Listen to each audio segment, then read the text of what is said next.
بسم اللہ الرحمن الرحیم۔ آپ صلی اللہ علیہ وسلم نے فرمایا کہ جو شخص اللہ کی راہ میں جہاد کے لیے نکلا، اللہ اس کا ضامن ہو گیا۔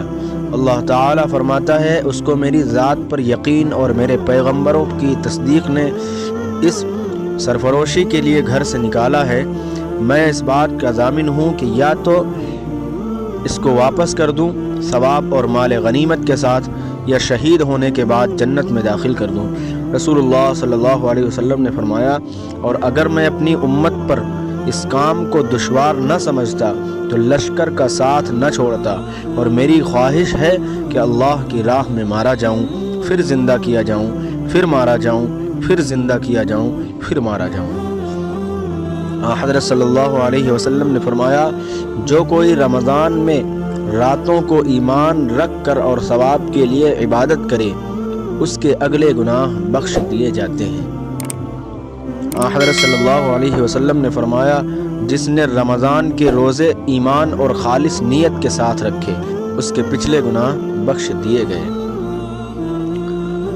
حضرت صلی اللہ علیہ وسلم نے فرمایا، بے شک دین آسان ہے، اور جو شخص دین میں سختی اختیار کرے گا تو دین اس پر غالب آ جائے گا اور اس کی سختی نہ چل سکے گی۔ پس اس لیے اپنے عمل میں پختگی اختیار کرو، اور جہاں تک ممکن ہو میانہ روی برتو اور خوش ہو جاؤ، کہ اس طرز عمل سے تم کو دارین کے فوائد حاصل ہوں گے، اور صبح اور دوپہر اور شام اور کسی قدر رات میں عبادت سے مدد حاصل کرو۔ نماز 5 وقتہ بھی مراد ہو سکتی ہے کہ پابندی سے ادا کرو۔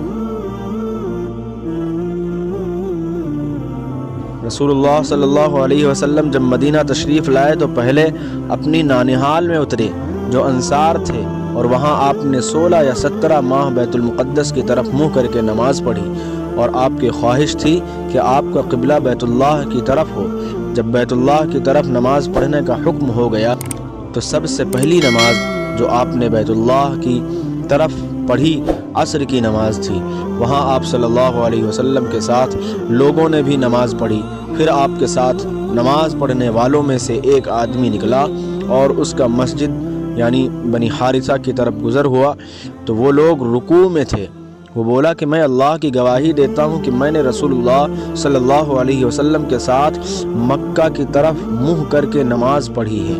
یہ سن کر وہ لوگ اسی حالت میں بیت اللہ کی طرف گھوم گئے، اور جب رسول اللہ صلی اللہ علیہ وسلم بیت المقدس کی طرف منہ کر کے نماز پڑھا کرتے تھے، یہود اور عیسائی خوش ہوتے تھے، مگر جب آپ صلی اللہ علیہ وسلم نے بیت اللہ کی طرف منہ پھیر لیا تو انہیں یہ امر ناگوار ہوا۔